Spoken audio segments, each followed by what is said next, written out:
Hello everyone. आज का जो वीडियो है वो क्लास 11th बायोलॉजी का फर्स्ट चैप्टर या प्रथम अध्याय जीव जगत या लिविंग वर्ल्ड का वीडियो है। बच्चों की बहुत ज़्यादा रिक्वेस्ट थी, बहुत ज़्यादा फरमाइश थी, तो आज क्लास 11th के बच्चों की फरमाइश पूरी होने जा रही है। अर्थात उनको वीडियो के माध्यम से टीचिंग करने का आज ये कार्य शुरू हो रहा है, तो आपकी तो खुशी का ठिकाना नहीं होगा। प्यारे बच्चों, आप इस वीडियो को शुरू से लेकर के और अंत तक देखिएगा। वीडियो आपको अच्छा लगे तो आप इसको लाइक जरूर करिएगा, शेयर खूब कीजिएगा अपने फ्रेंड्स में, ताकि सबको ये जानकारी प्राप्त हो सके।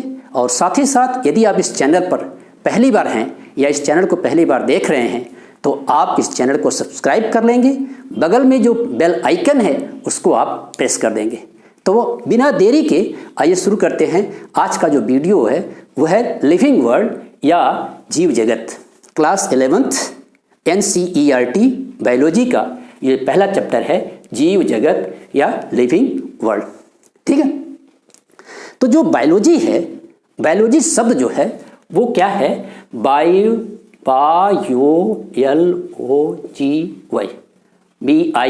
बायो और LOGY लॉजी। ठीक है, आप इसको तोड़ेंगे तो दो शब्द आपको यहां से मिलेगा, बायो और लॉजी। तो बायो मीन्स लाइफ, जीवन। बायो मीन्स लाइफ अर्थात जीवन अर्थात जीव, और लॉजी मीन्स लोगस से लिया गया है अर्थात स्टडी या अध्ययन। तो किसका अध्ययन? जीवन का अध्ययन, यानी कि विज्ञान की वह शाखा जिसमें जीवों के बारे में अध्ययन किया जाता है, उसे हम लोग क्या कहते हैं? बायोलॉजी कहते हैं या जीव विज्ञान कहते हैं।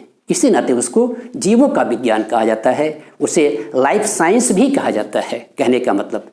अब बायोलॉजी शब्द दिया किसने था? तो एक बहुत ही बड़े दार्शनिक थे जिनको हम लोग अरस्तु कहते हैं। क्या कहते हैं? अरस्तु। इन्होंने ही बायोलॉजी शब्द दिया था। किसने?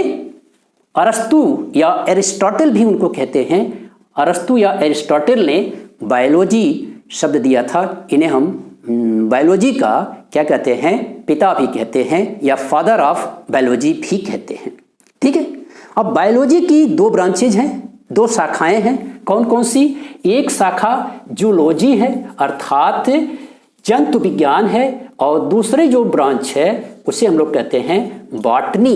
क्या कहते हैं? बॉटनी या वनस्पति विज्ञान। तो जो जूलॉजी की खोज की थी या जूलॉजी वर्ड जो इसने दिया था वो थे अरस्तु या एरिस्टोटल। क्लियर है ना? तो आपने क्या सीखा? आपने ये जाना कि बायोलॉजी को देने वाले वैज्ञानिक या उनको देने वाले जो ग्रेट फिलोसफर थे वो कौन थे? अरस्तु थे। साथ ही साथ जो जूलॉजी अर्थात जंतु विज्ञान या प्राणी विज्ञान का शब्द जो देने वाले थे उनका नाम भी क्या है? अरस्तु है या एरिस्टोटल है। लेकिन ये ध्यान रखिएगा, ये जो बॉटनी है, बॉटनी के एरिस्टोटल नहीं है, अरस्तु नहीं है, थियोफ्रेस्टस है। कौन है? थियोफ्रेस्टस है। ठीक है, समझ में आ गई बात? तो ये जानकारी आपको रखनी चाहिए कि बायोलॉजी के फादर कौन है, जूलॉजी के फादर कौन है और बॉटनी के फादर कौन है। तो बायोलॉजी के फादर कौन है? अरस्तु हैं। जूलॉजी के फादर कौन है? अरस्तु हैं। और बॉटनी के फादर कौन है? थियोफ्रेस्टस हैं। तो इतनी सी जानकारी तो आपको हो गई कि बायोलॉजी शब्द बना किससे है, बायोलॉजी की जो क्या कहते हैं क्वाइन किसने किया था शब्द का, या इस शब्द को देने वाले क्या नाम है कौन थे, या उसके पिता कौन थे। तो आप ये जान लें कि बायोलॉजिस्ट के पिता अरस्तु, जूलॉजी के पिता अरस्तु और बॉटनी के पिता थियोफ्रेस्टस हैं। अब आइए अपने टॉपिक पर आते हैं जो हमारा क्या है? लिविंग वर्ल्ड है। तो जब जीवों की बात हम करते हैं तो आप इस नेचर में देखते हैं, इस कुदरत में देखते हैं, इस प्रकृति में देखते हैं, there are so many types of plants, animals, बहुत सारे प्रकार के जंतु पौधे दिखाई पड़ते हैं।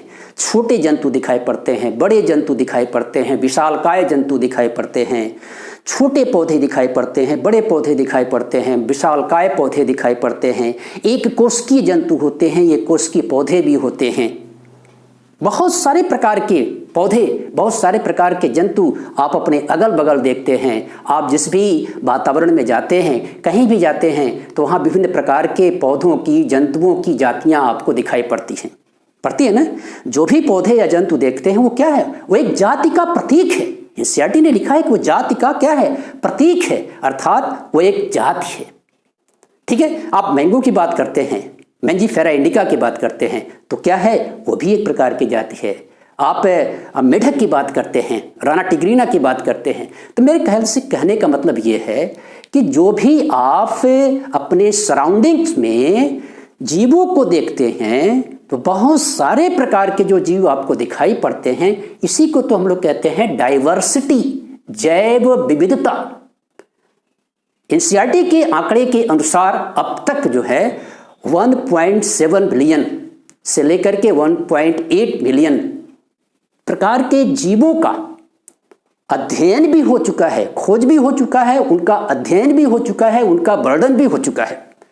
अब आप सोचिए कि अभी इतने प्रकार के जीवों का अध्ययन, खोज, वर्णन हो चुका है, अभी इसके अलावा भी बहुत सारे प्रकार के जीव पड़े होंगे जिनके बारे में अभी हमको आपको कंप्लीट इंफॉर्मेशन नहीं है, पूरी जानकारी नहीं है। जीव आप देखते होंगे तो विभिन्न प्रकार के वातावरण में रह रहे हैं। आप जो जीव होते हैं वो इस धरती पर भी हैं, इस सॉइल पर भी हैं, जल में भी हैं जीव, इस वायु के अंदर भी जीव हैं, रेतीले मैदान में या बालू के टीले जहां पर हैं वहां पर भी जीव पाए जाते हैं, गर्म जल के झरनों में भी जीव पाए जाते हैं, पहाड़ों पर भी जीव पाए जाते हैं, चट्टानों पर भी जीव पाए जाते हैं, बर्फ में भी जीव पाए जाते हैं। मतलब ये कि ऐसा कोई जगह नहीं है लगभग जहां जीव नहीं पाए जाते हो। और वो जीव कैसे हैं, एक कोशिकी से लेकर के बहुकोशिकी हैं, और बहुकोशिकी में भी कुछ कॉम्प्लेक्स हैं, कुछ बहुत ज़्यादा कॉम्प्लेक्स हैं, कुछ बहुत ज़्यादा बड़े हैं। पौधों की जातियां हैं, जंतुओं की जातियां हैं। तो इस प्रकार से बहुत सारे प्रकार के जीव इस नेचर के अंदर मौजूद हैं, इस नेचर के अंदर विद्यमान हैं। तो जब इतने प्रकार के जीव, इतने प्रकार के क्या नाम है, जीवों की वैरायटी इस नेचर के अंदर विद्यमान है, हमारे अगल बगल इतने जीव मौजूद हैं, क्या हमारे शरीर में जीव नहीं पाए जाते? हमारे शरीर में भी कुछ जीव हैं, कुछ सूक्ष्म जीव पाए जाते हैं हमारे शरीर में, जो पैरासाइट के रूप में या परजीवी के रूप में पाए जाते हैं। कुछ सिम्बियोटिक एसोसिएशन के रूप में जीव पाए जाते हैं हमारे बॉडी के अंदर ही। जैसे आप कहते हो कि एंटमीबा जिंजवेलिस जो दांतों में पायरिया के रोग का कारण होता है, वो भी तो एक परजीवी ही है जो कि मनुष्य शरीर में पाया जाता है। बाह्य परजीवी के रूप में आप कुत्तों में देखिए, या गाय में देखिए, बैल में देखिए, भैंस में देखिए, तो छोटे छोटे कीड़े उनके शरीर पर चिपके रहते हैं और वहाँ से भोजन लेते रहते हैं। वो भी एक प्रकार का जीव है, परजीवी की अवस्था में पड़ा हुआ है। पौधों पर भी बहुत सारे प्रकार के जो क्या कहते हैं, रोग फैलाने वाले सूक्ष्म जीव लगे होते हैं, तो वो भी तो परजीवी हैं। कुछ पौधों के साथ सिम्बियोटिक एसोसिएशन बना करके, सहजीवन के द्वारा उनके साथ संबंध बना करके वो रहते हैं। तो कहने का मतलब ये है कि एक कोशिकी से लेकर के बहुकोशिकी, और बहुकोशिकी में भी विशालकाय जंतु भी हैं, पादप भी हैं, यानी कि पौधे भी हैं। ठीक है, और विभिन्न प्रकार की जातियां, विभिन्न प्रकार के पौधे। आप किसी जंगल में चले जाइए तो वहाँ बहुत सारे प्रकार के पौधे आपको दिखाई पड़ेंगे। घास के मैदान में चले जाइए तो वहाँ आपको बहुत सारे प्रकार के पौधे दिखाई पड़ेंगे, बहुत सारे प्रकार के जंतु भी दिखाई पड़ेंगे। जंगल में भी बहुत सारे प्रकार के जंतु भी दिखाई पड़ेंगे। आप किसी पहाड़ पर चले जाइए तो वहाँ पर भी आपको बहुत सारे प्रकार के पौधे, जंतु दिखाई पड़ेंगे। कहने का मतलब ये कि you go everywhere, you will find different types of, different varieties of plants and animals। तो ये क्या कहलाती है? यही जैव विविधता है या बायोडाइवर्सिटी है। जीवों में ये विभिन्न प्रकार के जीवों का पाया जाना किसी प्लेस पर, ये क्या कहलाता है? जैव विविधता कहलाती है। ठीक है, तो इतना बड़ा जीवों का संसार है, इतना बड़ा जीवों का संसार है, और इन जीवों के संसार के बारे में अध्ययन करना है तो क्या ऐसे ही उनका अध्ययन कर लिया जाएगा?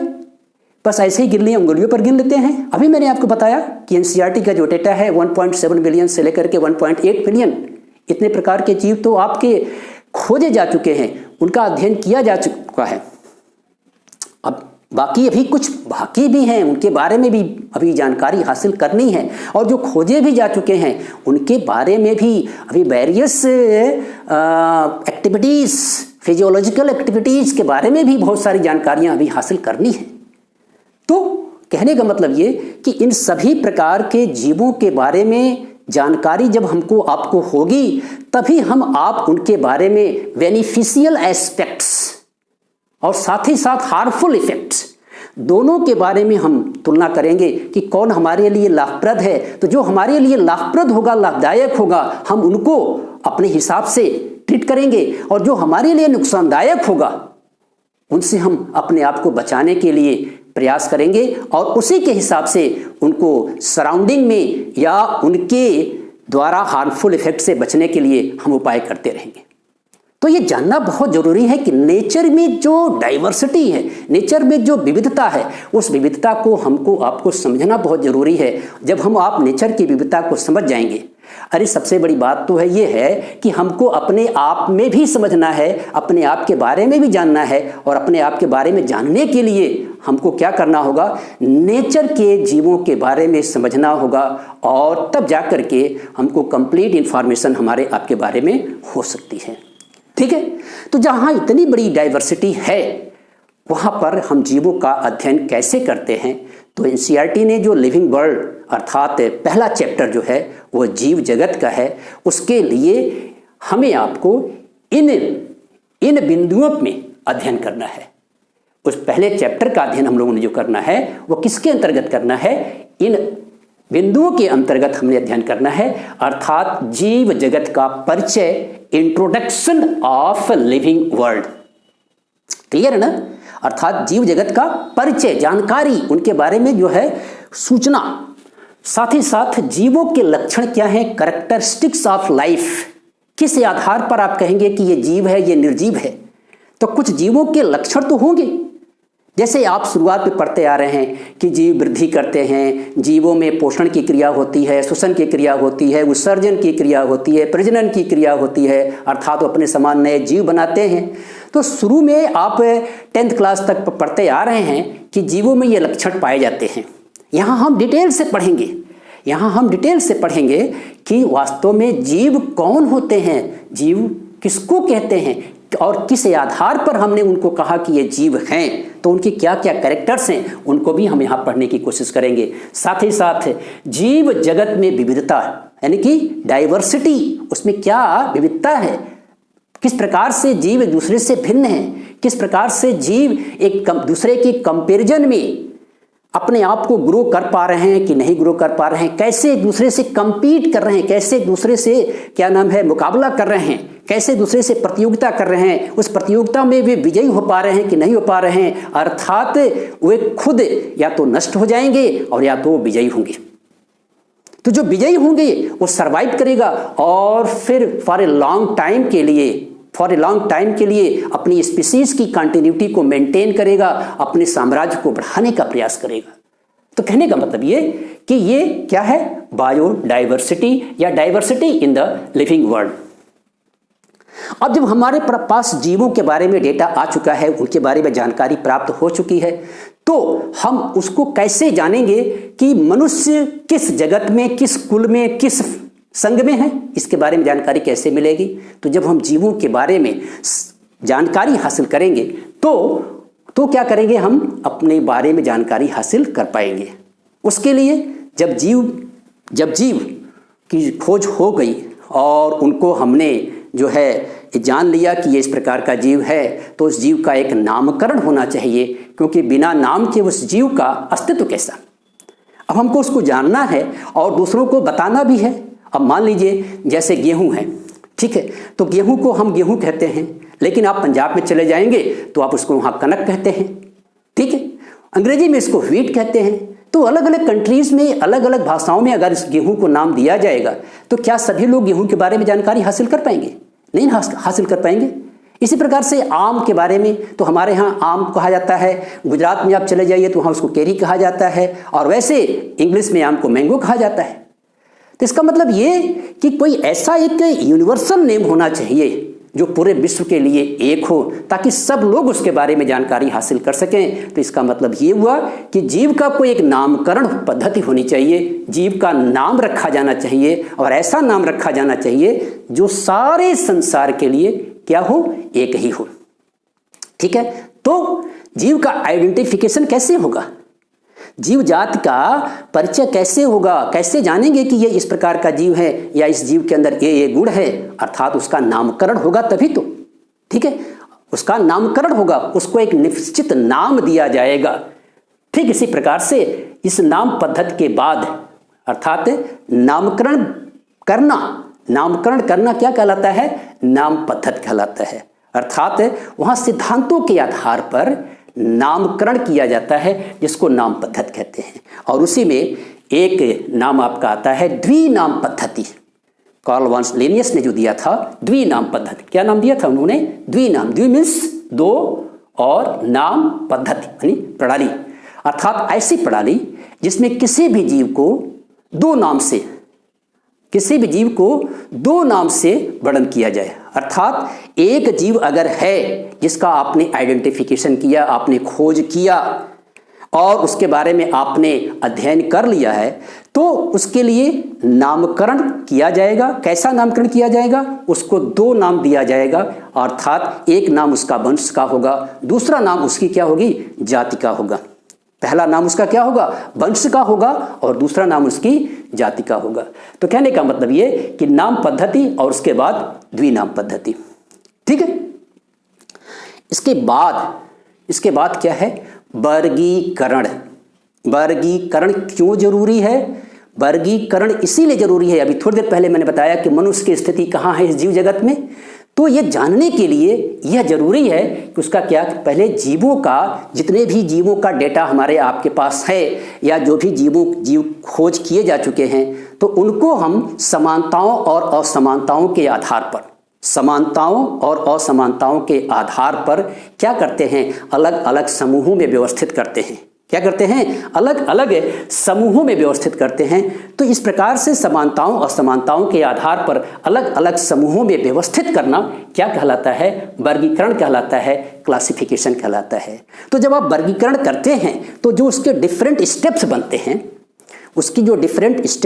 हैं, उनको हम लोग क्या कहते हैं, अर्थात वर्ग की संवर्ग कहते हैं। क्या कहते हैं, वर्ग की संवर्ग कहते हैं।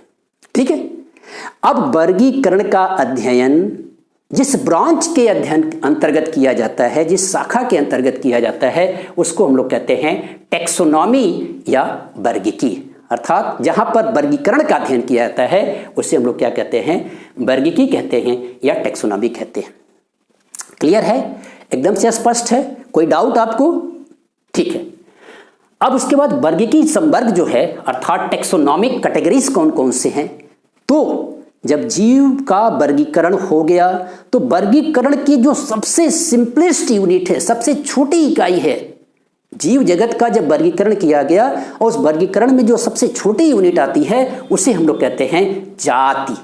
क्या कहते हैं, जाति। और उसकी दूसरी जो यूनिट है वंश, उसके बाद जो है और बड़ा समूह बना उसको कुल कहते हैं, उससे ज़्यादा बड़ा समूह बना उसको ऑर्डर कहते हैं, उससे ज़्यादा बड़ा समूह जो बना उसको वर्ग कहते हैं या क्लास कहते हैं, और सारे क्लास मिल करके क्या बनाएंगे, फाइलम बनाएंगे, और संपूर्ण फाइलम, सारे फाइलम मिल करके जीवों के वो क्या बनाएंगे, जीव जगत बनाएंगे।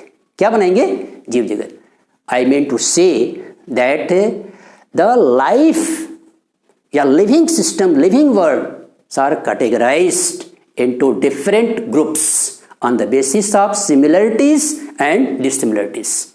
अर्थात उन्हें समानताओं और असमानताओं के आधार पर जो विभिन्न समूहों में बांटा जाता है, तो उस विभिन्न समूहों में बांटने में जो वर्गीकरण में जो सबसे छोटी इकाई, सबसे सरलतम इकाई होती है, उस सबसे सरलतम या छोटी इकाई का वो कहते हैं जाति। बहुत सी जातियां मिलकर के वंश का निर्माण करते हैं, बहुत से वंश मिलकर के जो हैं वो कुल का निर्माण करते हैं, बहुत से कुल मिलकर के गण में आते हैं और बहुत से गण मिलकर के वर्ग का निर्माण करते हैं और बहुत से वर्ग जो होते हैं वो संघ का निर्माण करते हैं और बहुत से संघ यानी सभी संघ मिलकर के जगत का निर्माण करते हैं। स्टूडेंट्स, ये एक जनरल आइडिया थी आपको, आज आपको केवल इंट्रोडक्शन देना था, आपको परिचय कराना था। हम डिटेल में पढ़ेंगे इन सब के बारे में, क्योंकि पूरा चैप्टर है तो हम इसको डिटेल में पढ़ेंगे, इनके बारे में डिटेल आपको जानकारी दी जाएगी। साथ ही साथ आपसे ये उम्मीद की जाएगी कि जो भी पढ़ाया जाए, जो भी बताया जाए, आप उसको अच्छी तरह से पढ़ने का प्रयास करें। अपने मन मस्तिष्क को एकाग्र करके, सेंट्रलाइज करके जब आप पढ़ेंगे तो जो कुछ भी आपको पढ़ाया जा रहा है वो आपके दिल दिमाग में लंबे समय तक रहेगा। ऐसा नहीं है, ये चीज़ आपको होम एग्जामिनेशन में तो काम आएगा ही आएगा, साथ में आपके जो फ्यूचर प्लानिंग है, फ्यूचर मेकिंग जो कंपटीशंस हैं, अर्थात नीट एग्जामिनेशन, एम्स एग्जामिनेशन या अदर जो कॉम्पिटिटिव एग्जाम हैं, उनमें भी ये सब चीज़ें आपसे पूछी जाती हैं। इस नाते बायोलॉजी या जीव विज्ञान, ये जान लीजिए कि इसके बिना सभी कंपटीशन क्या हैं, अधूरे हैं। मैं ये मान के चलता हूँ कि इसके बिना लगभग सभी कंपटीशन क्या हैं, अधूरे हैं, क्योंकि मैंने देखा है कि सभी कंपटीशंस में विज्ञान से जो क्वेश्चन पूछे जाते हैं उसमें ज़्यादा प्रश्न जो होते हैं वो जीव विज्ञान से होते हैं। इस नाते आप इसको बहुत ही ईमानदारी के साथ, बहुत ही लगन के साथ आप इसको पढ़ेंगे और साथ ही साथ आप इसको लाइक करेंगे, शेयर करेंगे और साथ ही साथ जो है कमेंट भी अच्छा करेंगे। और उसके बाद यदि आप इस चैनल पर नए हैं तो आप इस चैनल को क्या करेंगे, सब्सक्राइब कर लेंगे और बगल में जो बेल आइकन है उसे आप प्रेस कर देंगे ताकि डे नोटिफिकेशन आपको मिलता रहे। Thanks a lot.